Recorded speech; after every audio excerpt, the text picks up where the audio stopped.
আসসালামু আলাইকুম। আজকে আপনাদের জন্য নিয়ে আসলাম খুবই আকর্ষণীয় একটা ক্যাপ। দেখতে পাচ্ছেন, এটা হচ্ছে এখান থেকে আটকানোর জন্য, এবং এটা কিন্তু ফোল্ড করে রাখা যায়, খুব সুন্দরভাবে বহন করা যায় এবং খুবই সুন্দর দেখতে। দেখতেই পাচ্ছেন, খুব কাছ থেকে দেখানোর চেষ্টা করছি।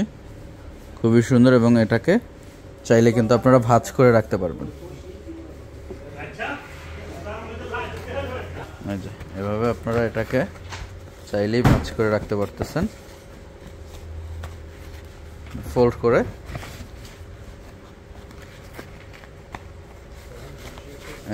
খুব সুন্দরভাবে ফোল্ড করে চাইলে এভাবে হাতেও নিয়ে নিতে পারছেন। তো চাইলে আপনারা কিন্তু আমাদের থেকে এইগুলো কালেক্ট করতে পারেন, কুরিয়ারের মাধ্যমেও নিতে পারেন, অথবা শোরুমে এসে দেখে তারপরেও নিতে পারেন। আমাদের শোরুমের ঠিকানা ঢাকা মহাখালী টিভি গেট ব্র্যাক সেন্টারের ঠিক রাস্তার অপোজিটে। তো আজকে এই পর্যন্তই। আল্লাহ হাফেজ, আসসালামু আলাইকুম।